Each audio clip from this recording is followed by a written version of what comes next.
muy especial, muy especial. Es probablemente la prédica más especial de los últimos 2 años.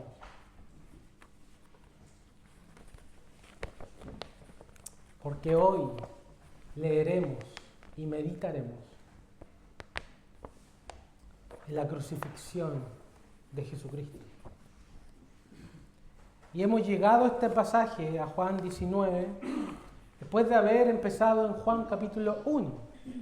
Y hemos llegado hoy, después de 2 años de predicar el Evangelio de Juan, hemos llegado al momento cúlmine, al clímax de todo este Evangelio, que es la crucifixión de Cristo.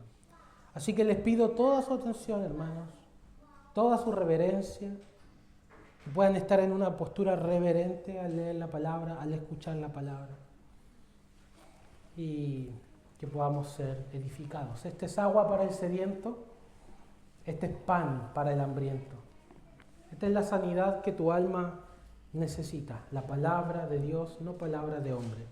Juan capítulo 19, vamos a leer desde el versículo 17 al versículo, hasta el final del capítulo, que es el versículo 42. Atención a esta palabra inspirada. Y él, cargando su cruz, salió al lugar llamado de la calavera, y en hebreo Gólgota. Y allí le crucificaron, y con él a otros 2, uno a cada lado, y Jesús en medio. Escribió también Pilato un título que puso sobre la cruz, el cual decía: Jesús Nazareno, Rey de los judíos. Muchos de los judíos leyeron este título porque el lugar donde Jesús fue crucificado estaba cerca de la ciudad, y el título estaba escrito en hebreo, en griego y en latín. Dijeron a Pilato los principales sacerdotes de los judíos: no escriba Rey de los judíos, sino que él dijo: soy Rey de los judíos. Respondió Pilato: lo que he escrito, he escrito. Cuando los soldados hubieron crucificado a Jesús, tomaron sus vestidos e hicieron 4 partes, una para cada soldado. Tomaron también su túnica, es decir, el vestido interno, la cual era sin costura, de un solo tejido, de arriba abajo. Entonces dijeron entre sí: no la partamos, sino echemos suertes sobre ella, a ver de quién será.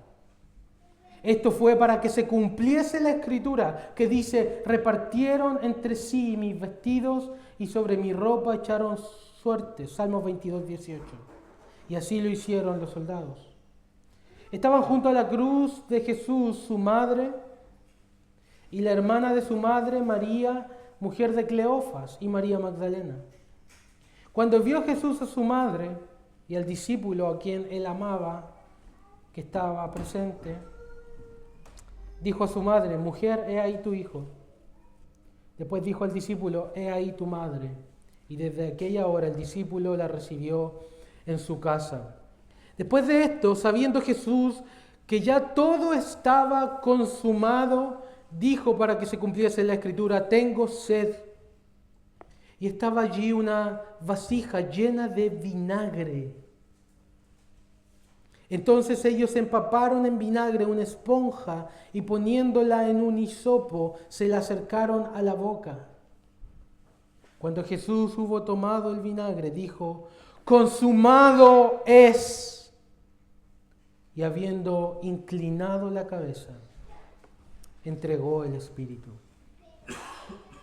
Entonces los judíos, por cuanto era la preparación de la Pascua, a fin de que los cuerpos no quedasen en la cruz en el día de reposo, pues aquel día de reposo era de gran solemnidad, rogaron a Pilato que se les quebrasen las piernas y fuesen quitados de allí. Vinieron pues los soldados y quebraron las piernas al primero y asimismo al que había sido crucificado con él. Mas cuando llegaron a Jesús, como le vieron ya muerto, no le quebraron las piernas. Pero uno de los soldados le abrió el costado con una lanza y al instante salió sangre y agua. Y el que lo vio da testimonio y su testimonio es verdadero. Y el que sabe, y él sabe que dice la verdad para que vosotros también creáis. Porque estas cosas sucedieron para que se cumpliese las Escrituras. No será quebrado hueso suyo. Y también otra escritura dice, mirarán al que traspasaron. Después de todo esto, José de Arimatea, que era discípulo de Jesús, pero secretamente por miedo de los judíos, rogó a Pilato que le permitiese llevarse el cuerpo de Jesús y Pilato se lo concedió. Entonces él vino y se llevó el cuerpo de Jesús. También Nicodemo, el que había antes visitado a Jesús de noche, vino trayendo un compuesto de mirra, aloes, como 100 libras. Tomaron pues el cuerpo de Jesús y lo envolvieron en lienzos con especias aromáticas, según es costumbre sepultar entre los judíos. Y en el lugar donde había sido crucificado había un huerto, y en el huerto un sepulcro nuevo, en el cual aún no había sido puesto ninguno. Allí pues, por causa de la preparación de la Pascua de los judíos, y porque aquel sepulcro estaba cerca, pusieron a Jesús. Amén. Padre Santo, una vez más, estamos delante de tu palabra que tú has inspirado para nosotros. Hemos llegado hasta este punto, Señor, por tu misericordia, por tu gracia, nos has permitido hoy escuchar tu palabra. Y qué porción, Señor, donde vemos el cumplimiento de absolutamente todo lo que anunciaban de antemano las Escrituras. La crucifixión, muerte y sepultura del Hijo de Dios. Es un texto tan santo, tan elevado, que de partida no soy digno de predicarlo. Pero ayúdame, Señor, y ayuda a mis hermanos a escuchar tu palabra. Que tu Espíritu Santo sea el mejor ministro, que abra el corazón, la mente, las emociones para recibir por completo a este Jesús que vemos. Y que este pasaje sea de mucho provecho y que sea una especie de tatuaje en nuestro corazón y que nunca más olvidemos lo que ha hecho Jesús por nosotros. No nos dejes, Señor, distraernos de tu palabra. Guárdanos del maligno que está alrededor, buscando desviar la atención de Jesucristo, que es lo que Él más quiere. Pero ahora tú exáltale, Señor. Glorifícale, Señor, a Cristo. Y que todo ojo y todo corazón vean una vez más quién es Jesús de Nazaret y lo que Él hizo por esta humanidad. Gracias, Señor. Oramos en Jesucristo, nuestro Salvador. Amén.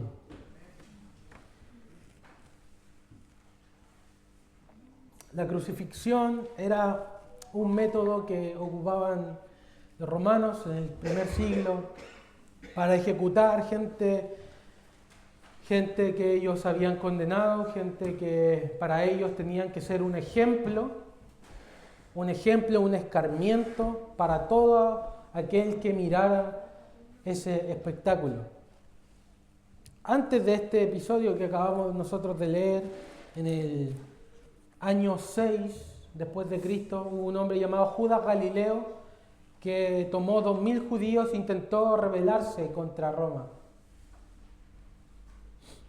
El emperador de aquella época se jactaba de que crucificó 2.000 judíos en un solo día.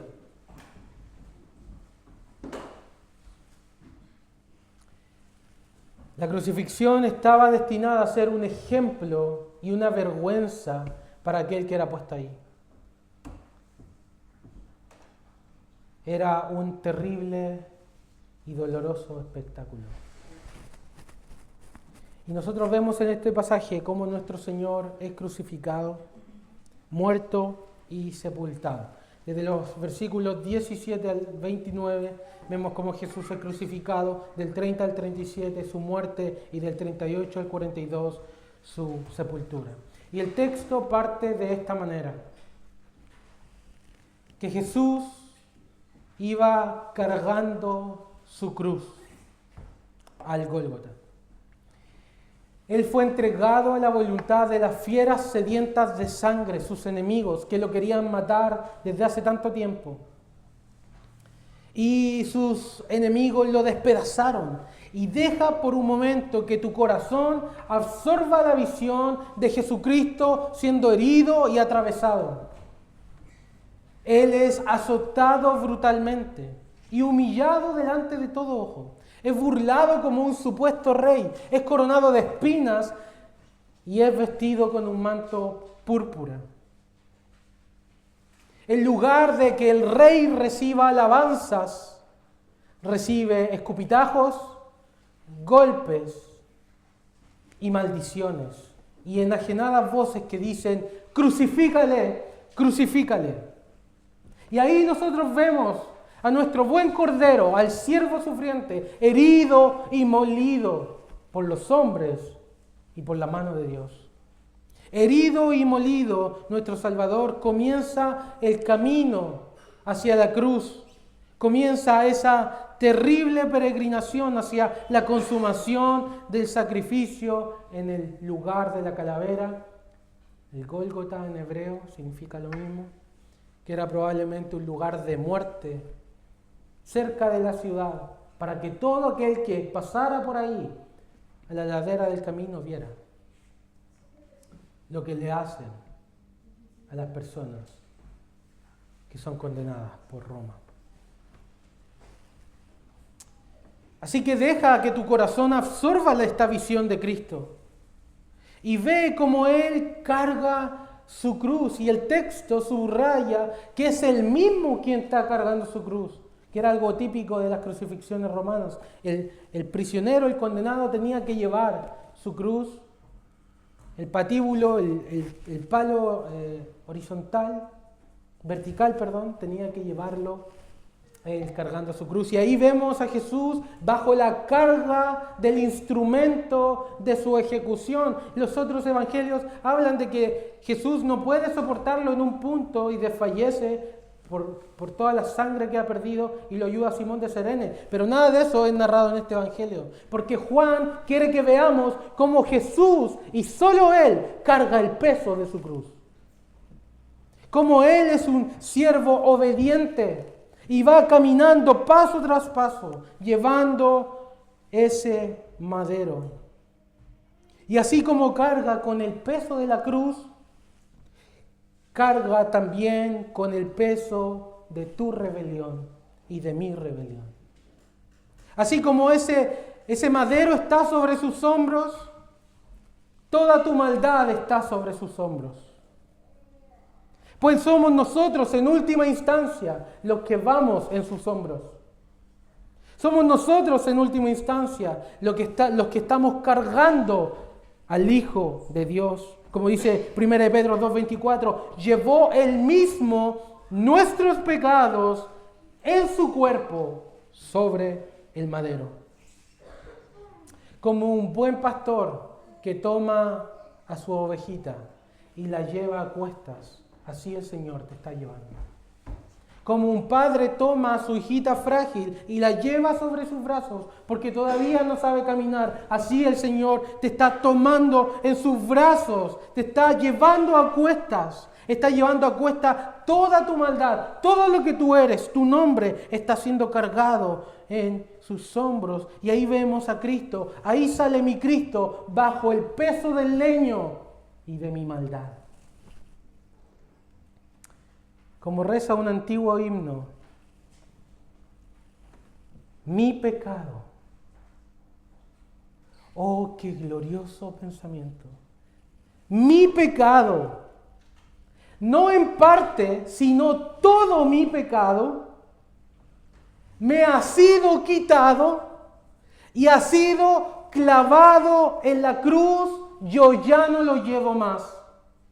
Así dice el himno. Mi pecado, todo el peso de mi pecado ha sido quitado, puesto en Cristo y ya yo no lo llevo más, sino que está sobre mi buen Salvador. No más culpa, no más condenación. Y déjame hacerte esta pregunta. ¿Alguna vez has sentido el peso de tu maldad? ¿En tu conciencia, en tus pecados, en esas cosas que haces que eres adicto y que no puedes salir? ¿Has sentido el peso de la condenación en tu conciencia? Acusándote, esa maldita carga de la culpa y de la vergüenza y del pecado, ¿lo has sentido?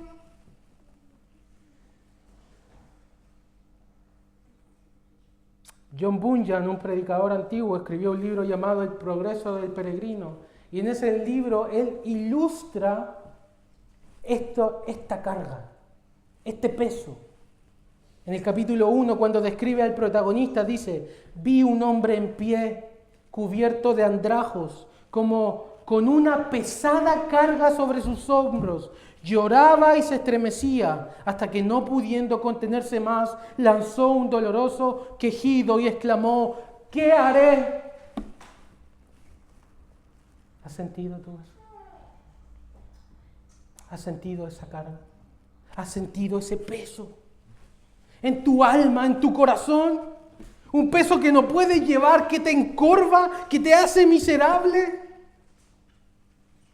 Sin embargo, en el capítulo 6 describe cómo este mismo hombre que estaba cubierto de andrajos y que tenía esa pesada carga, peregrino, iba caminando con su carga y no la podía llevar, hasta que en el capítulo 6 sube un monte, al monte Calvario, y allí, peregrino, se encuentra con la cruz. Nos narra el libro. En cuanto cristiano llegó a la cruz, su carga se soltó de sus hombros y cayendo al suelo rodó hasta caer en el sepulcro y ya no la volví a ver. Bendito Él, le oí exclamar, que con sus penas me ha dado descanso y con su muerte me ha dado vida. Y allí se quedó parado por unos instantes, pasmado de ver lo fácilmente que había caído su carga. Amigo mío, ¿has sido tú liberado del peso del pecado y de la desesperación? ¿Se ha soltado esa carga de tus hombros ante la visión del Cristo crucificado? ¿Sabes de lo que estoy hablando? ¿O aún está sobre tus espaldas? ¿O aún la llevas? Hoy puedes ser liberado. Hoy puedes ser liberado. Como dice el himno, ya no la llevo más. Ya no la llevo más. No llevo más vergüenza, no llevo más la maldición. Brota de tu corazón esta alabanza que decía Bunyan: bendito Él, bendito Él, Cristo la cargó por mí, no la lleva más, no la llevo más, porque Él llevó mi nombre escrito en su pecho. Él cargó su cruz, pero también te cargó a ti. ¿Y qué vemos en esto? Su bendito amor por ti. ¿Qué vemos en esto? Cuánto Jesús te ama, que está dispuesto. Tú no has visto la mayor clase de amor, es tomar lo peor de una persona para que esa persona no sea condenada y cargarla tú mismo, sacrificarte en lugar de otro. Ese es el mayor amor. Y Jesús lo hizo por ti. Me llama mucho la atención cómo Juan se describe a sí mismo en el pasaje y en todo el libro. Él siempre está hablando de otros. Habla de Pedro, habla de Judas Iscariote, habla de María, de la mujer de Cleofas, habla de muchas personas, pero él nunca se nombra a sí mismo. Y es él quien escribe. Y tú sabes cómo cuando él se acuerda de algo que él dijo o pensó o estaba ahí, cómo él escribe de él sin poner su nombre. El discípulo amado. El discípulo amado. Y el discípulo amado estaba recostado en el seno de Jesús, Juan 13. Y el discípulo amado estaba a los pies de la cruz. Y el discípulo amado estaba en la barca con Pedro. El discípulo amado, el discípulo amado.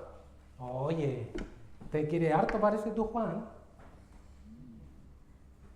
Pero mira, es que él lo entiende.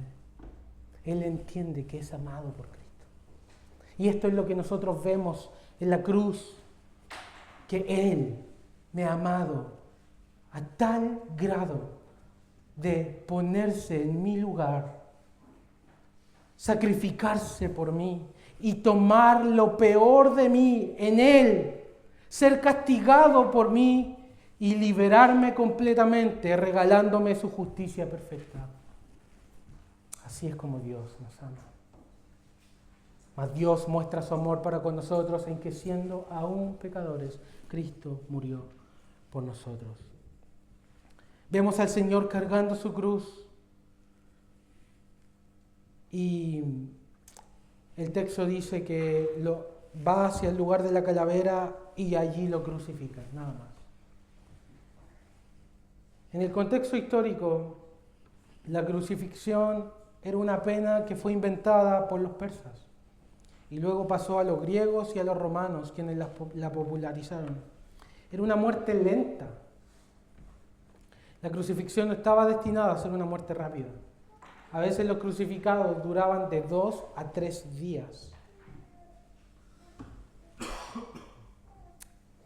Se ponía una especie de asiento en la cruz, llamado sedícula, en la mitad y también en los pies, para que sostuviera el peso del crucificado. Pero no era para que estuviera cómodo, era para prolongar su agonía. Porque si solo lo dejaban clavado de los brazos y de los pies, iba a morir rápidamente. Sin embargo, tenía este soporte. La crucifixión estaba solo reservada para esclavos, ladrones, asesinos y rebeldes. Ningún ciudadano romano era crucificado. La crucifixión era una pena deshonrosa. El madero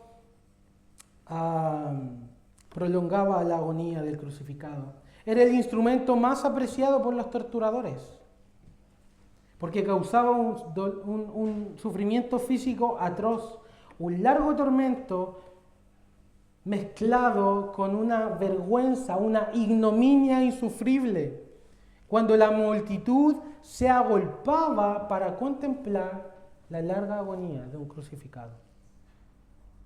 No había nada más horrible que la visión de un cuerpo crucificado, casi cadáver, sin poder moverse, sin esperanza, pero que aún respiraba, veía y sentía. Desnudo, herido de los azotes y expuesto a los improperios de la gente. La cruz representaba la miserable humanidad reducido al último grado de impotencia, sufrimiento y degradación. El castigo de la crucifixión engloba todos estos elementos: tortura, exposición deshonrosa, degradación, muerte lenta y segura. Y a pesar de todos estos detalles históricos, los evangelistas no describen la crucifixión. Solo describen cuando lo azotaron, por ejemplo, cuando lo humillaron, pero solo dicen acerca de la crucifixión: lo crucificaron, y lo crucificaron, y lo crucificaron, y eso es todo lo que dicen. Ellos no juegan con nuestros sentimientos, son muy escuetos en sus palabras, y solo establecen la verdad histórica y espiritual de que Jesús fue crucificado por los pecadores. No nos da el detalle de los clavos, no nos da detalle de la sangre, no nos da detalles del modo de crucifixión. Solo nos dice que tomaron a mi bendito Jesucristo, lo clavaron de un palo en vergüenza, desnudez y dolor, colgado junto a otros 2 malhechores. En medio estaba Jesús, en medio de ladrones y gente mala. como profetizó Isaías 53:12, que nos dice que derramó su vida hasta la muerte y fue contado con los pecadores. Si tú querías enseñarle a un niño dónde estaba la gente más mala de la sociedad, lo iba a llevar a una crucifixión. Ahí están los más malos, hijo. Nunca llegues ahí.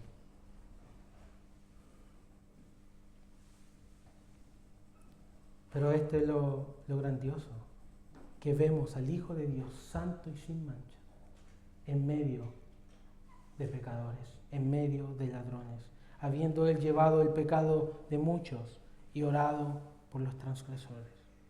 Y ahí está nuestro Salvador, levantado sobre la cruz, siendo un espectáculo para ángeles, para toda la gente que lo vio en ese entonces y para nosotros hoy en este relato. Y hay un título de su causa por la cual Él muere, lo dice el texto: Jesús Nazareno, Rey de los judíos. Y para Pilato ese título es una burla. Es una burla. Aquí está el rey. Este es el rey de los judíos. No como el rey de los romanos.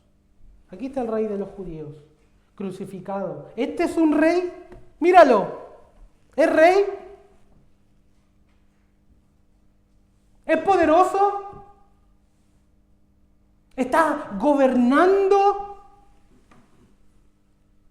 ¿Tiene dominio sobre todas las naciones y sobre los judíos?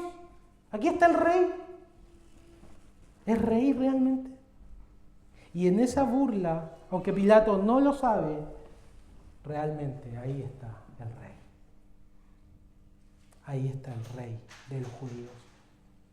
Y esto de el rey de los judíos era el título mesiánico del Antiguo Testamento para el que había de venir. Porque el rey era el ungido, ¿o no?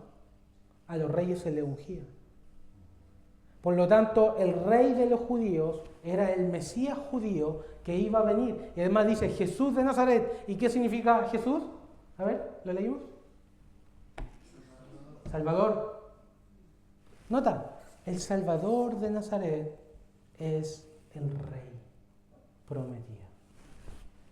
Pilato, sin saberlo, con malas motivaciones, por una burla, lo que sea, pero sin embargo, el reloj averiado en un momento del día da la hora correcta.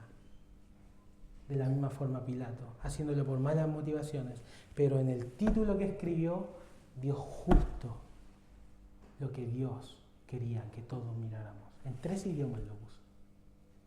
Que Jesús es el Rey prometido, el Rey de los judíos.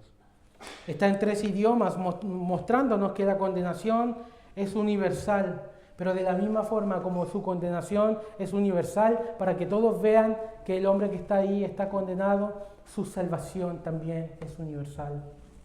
Para romanos, para griegos y para judíos y para todo aquel de toda lengua y nación que mira a Jesucristo y pone su confianza en Él, y Dios lo salva.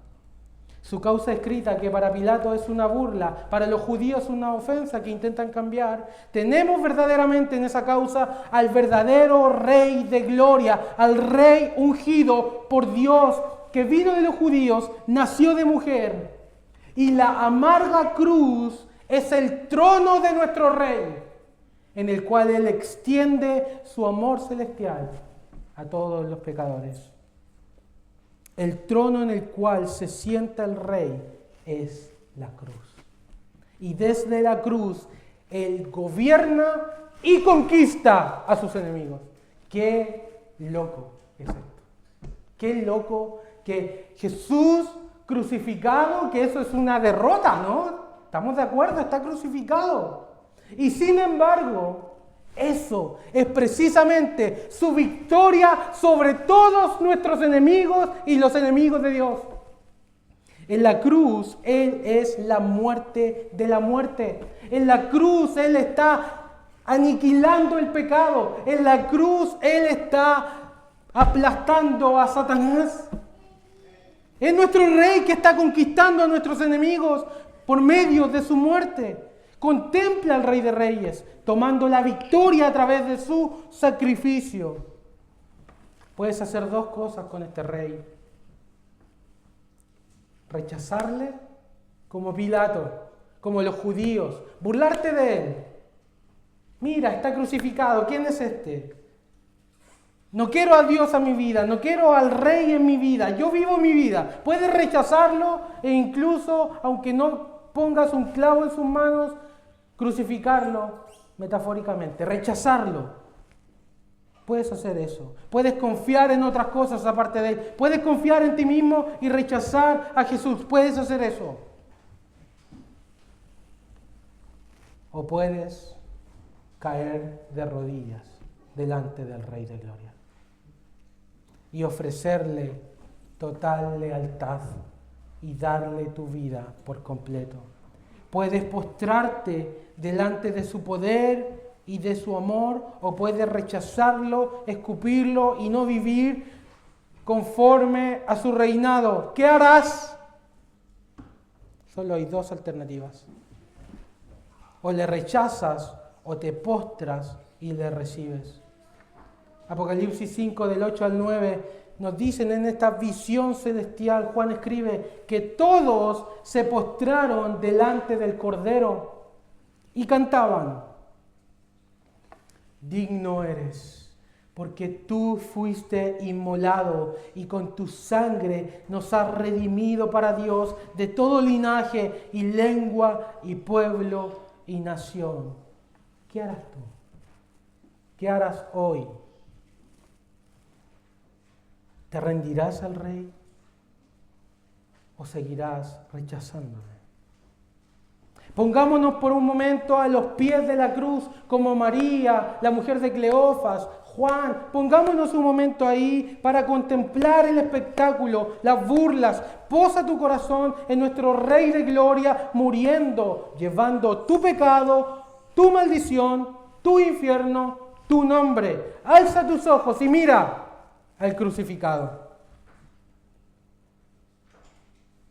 Porque todo aquel que mira y cree será salvo.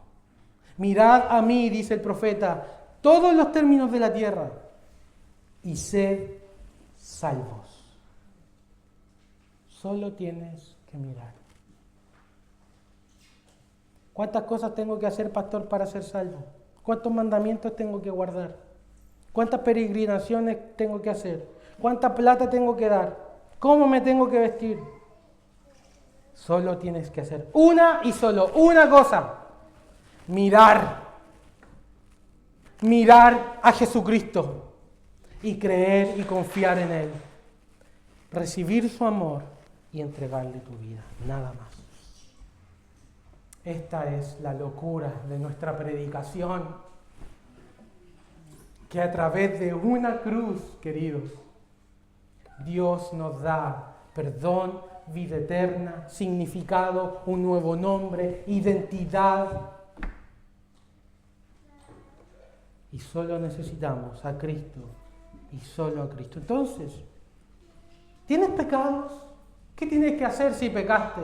¿Qué tienes que hacer si tu conciencia te acusa de pecados de esta semana? Tienes que venir a la cruz. ¿Qué tienes que hacer si has tenido una excelente semana de santidad? Tienes que venir a la cruz y dar gracias, porque por la gracia de Dios soy lo que soy.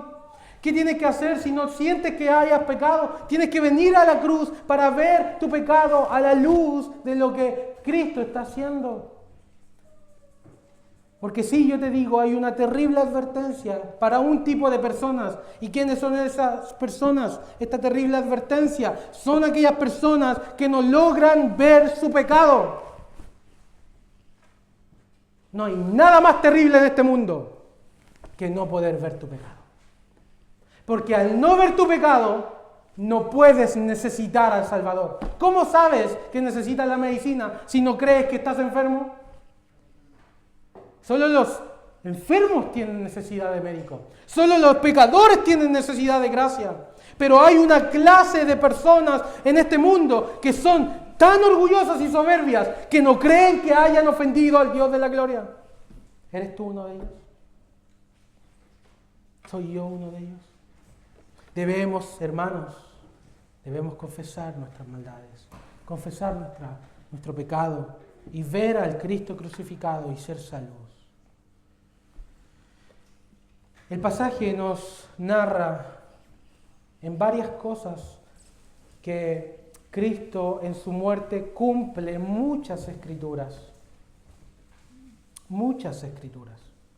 Nos habla de las ropas siendo repartidas, nos habla de los huesos no siendo quebrados, nos habla de la lanza traspasando su costado, nos hablan del vinagre, y todo eso Juan está una y otra vez recalcando para que la Escritura se cumpla, para que la Escritura se cumpla, para que la Escritura se cumpla.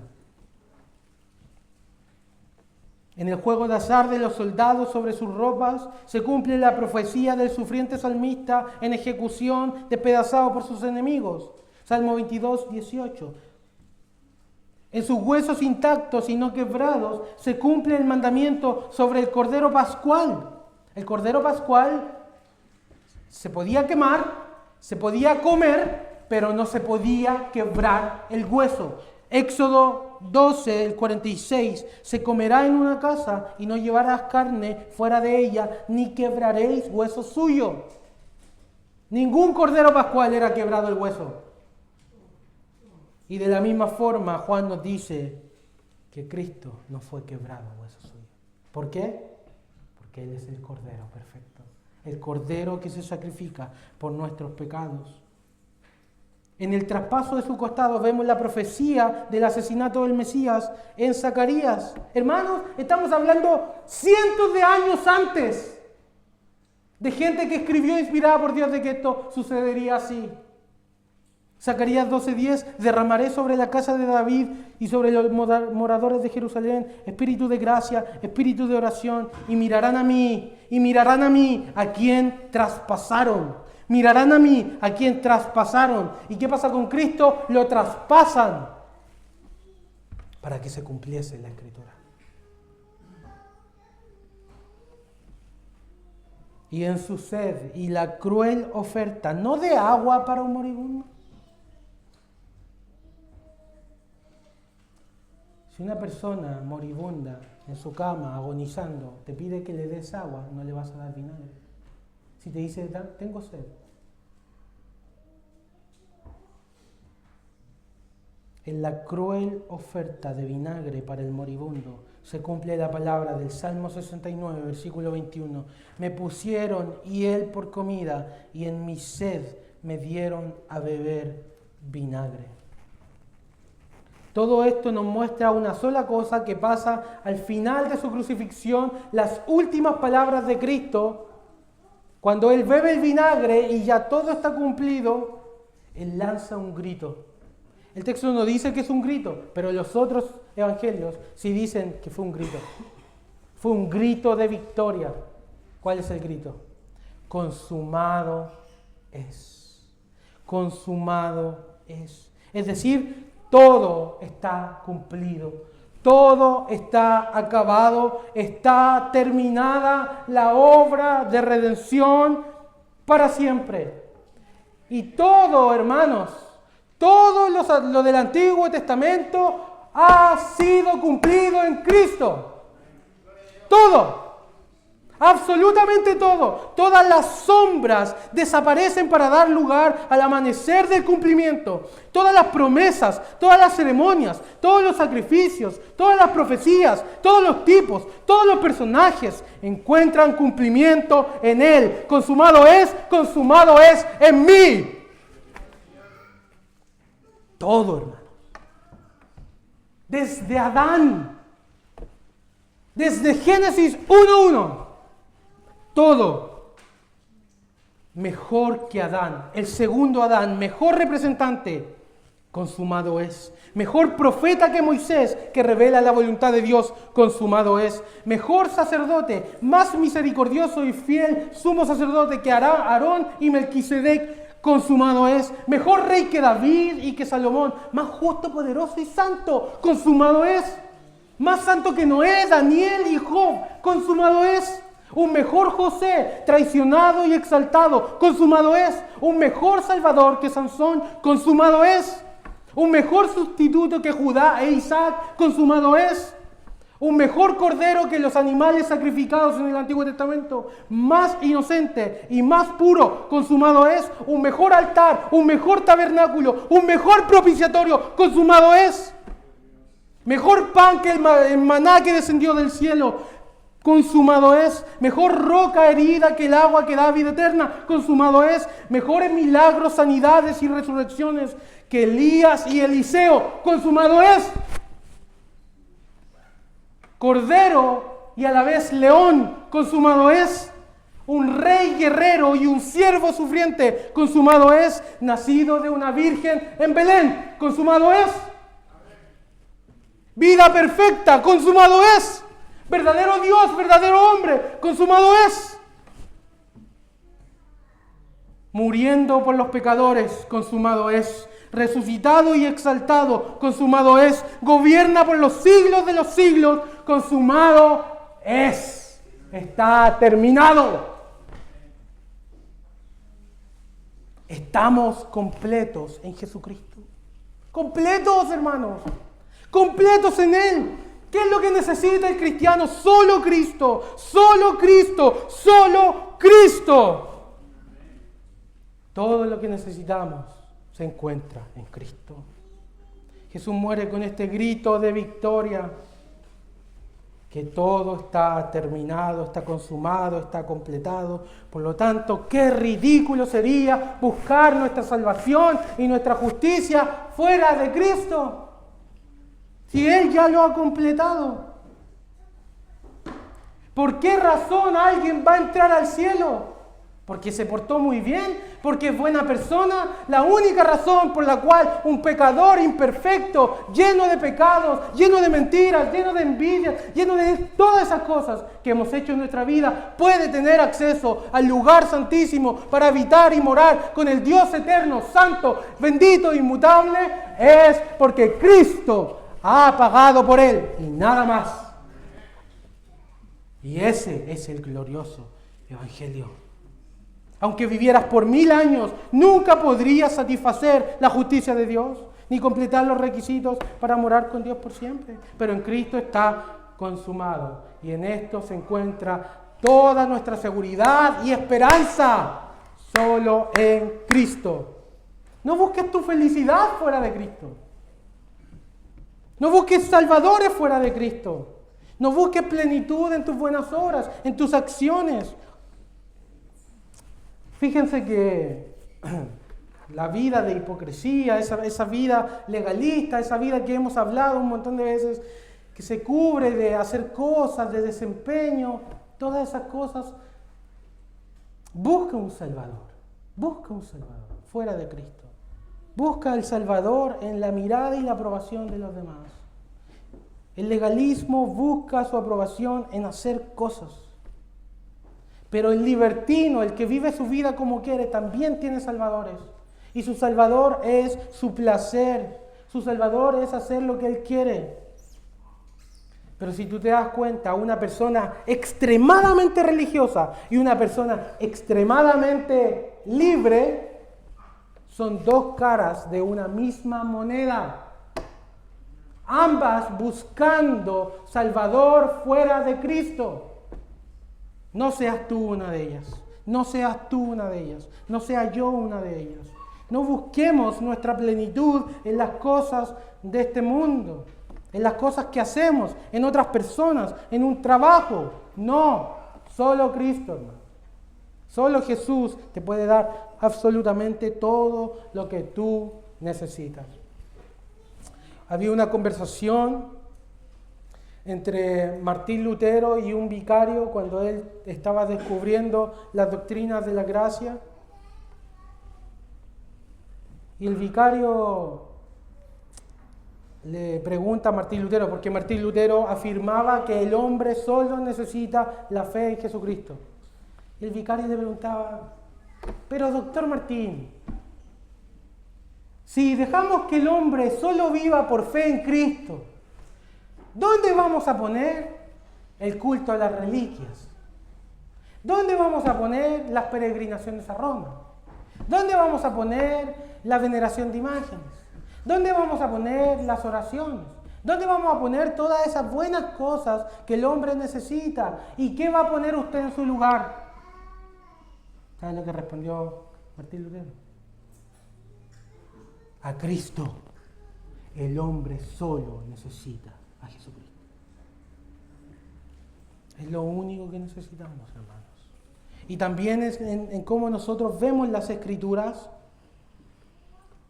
Debemos ver siempre las Escrituras apuntando hacia Jesucristo. Por eso es tan ridículo cuando algunas iglesias intentan traer cosas del Antiguo Testamento a la iglesia al día de hoy.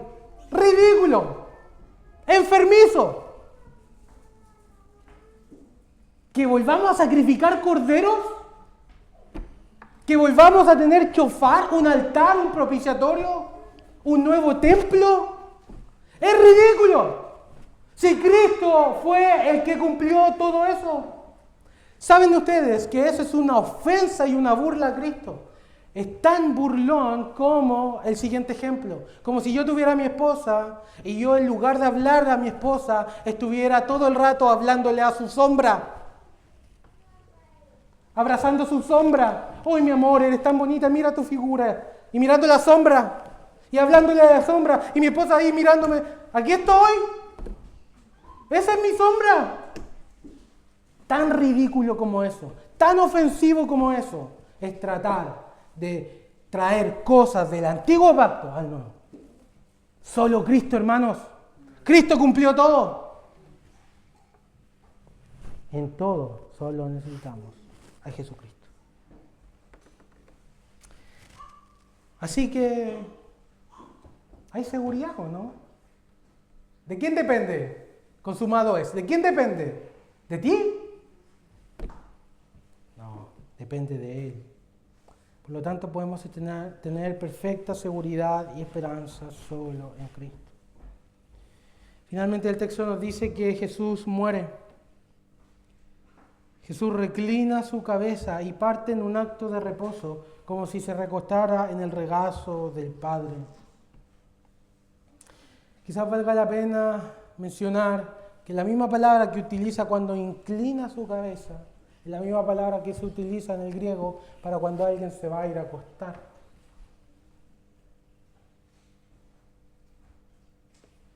Recostar el cuerpo, inclinar el cuerpo, inclinar la cabeza. ¿Qué nos está diciendo el texto en esto? Nos está diciendo que en el momento de su muerte, el Señor, al poner su cabeza en una posición de reposo, no la está dejando ir en impotencia. Él está invirtiendo el orden natural. Él no está muriendo. Él está entregando su vida. Y como dice un himno en inglés, la bendita cabeza de Cristo se inclinó y murió por un gusano como yo. Esa bendita cabeza ha sido inclinada en sumisión a la voluntad de su Padre y Cristo ha entregado el Espíritu y entonces Él muere. Muchas personas han tratado de buscar la causa de la muerte de Cristo. Murió por asfixia, dicen, murió cuando le atravesaron el costado y se le reventó el corazón. Solo hay una cosa cierta. Cristo entregó su vida. Y eso muestra que Él lo hizo voluntariamente, confiando en los brazos de su Padre.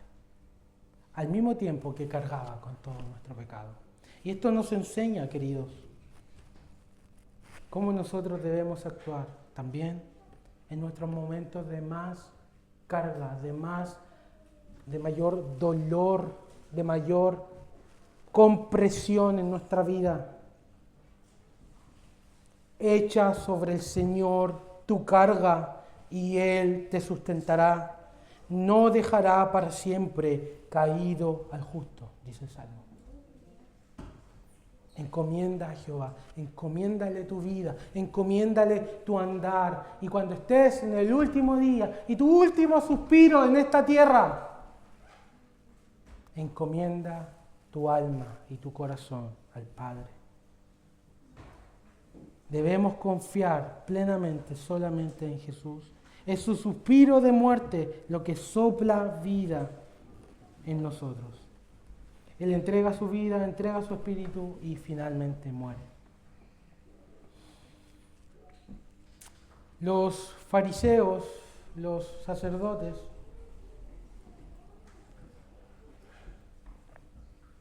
versículo 31, los judíos,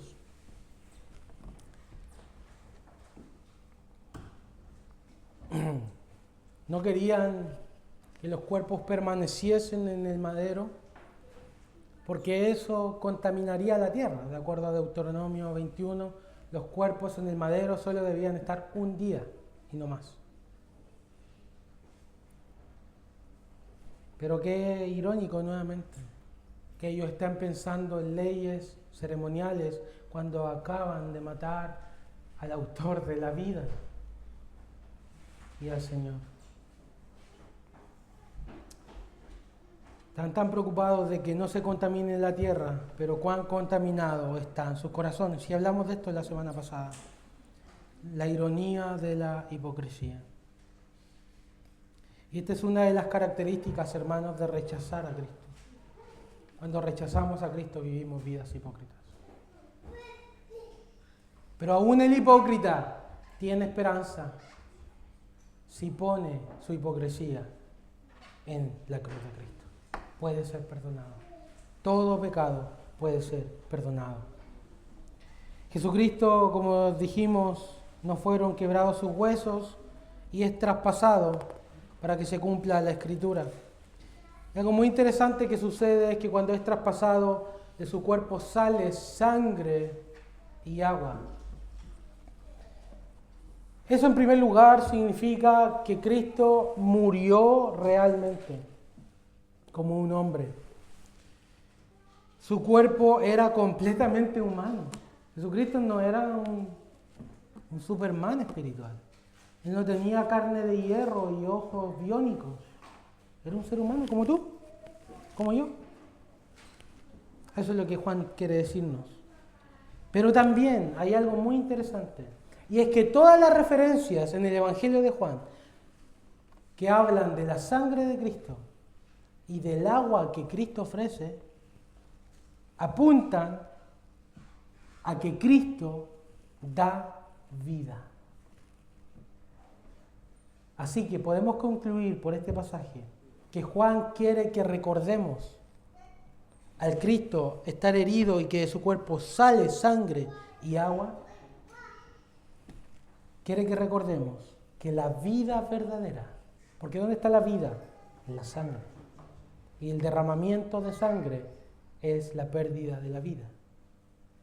Al Cristo derramar sangre y agua, eso Juan nos está recordando, de que la vida eterna y la vida verdadera viene solamente de la muerte de Cristo. Por lo tanto, tú puedes ser lavado, puedes ser perdonado, todos tus pecados pueden ser, mira, escucha esto, borrados. ¿Tú sabes cuánta gloria hay en esa palabra? Que tus pecados no solo sean cubiertos, sean borrados. Cristian Gangas, justo, ¿qué? Perfecto. Amén. No por mí, por lo que Cristo hizo. Porque Él me ha vestido de su justicia perfecta. Y esto es de hecho también lo que simboliza el bautismo, que la vida de Dios ha venido a nosotros. Por último, el texto nos habla de su sepultura.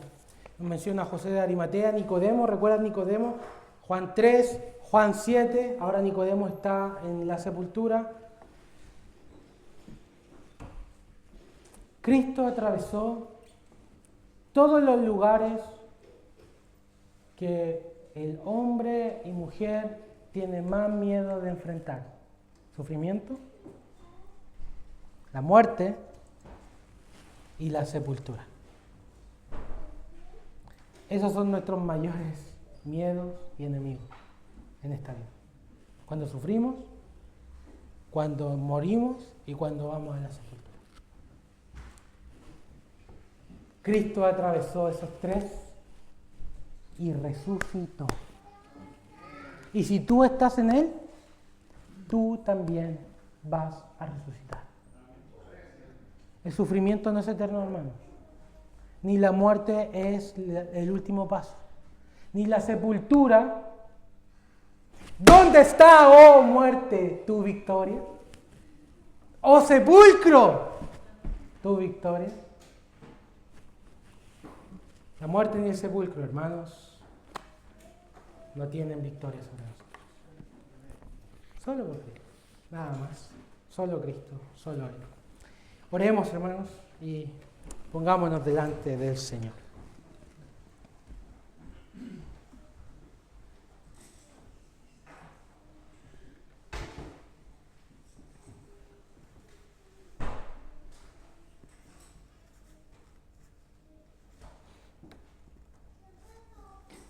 Bendito Salvador.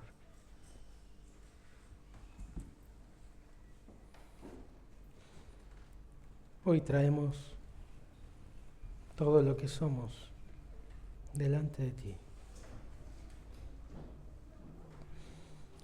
Nuestros pecados, nuestras cosas oscuras,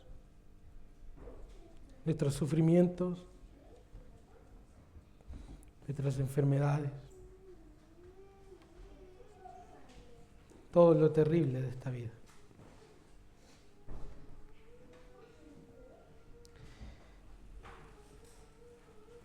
Nuestra esperanza está en ti, oh Dios. Tú eres nuestra ayuda y salvación.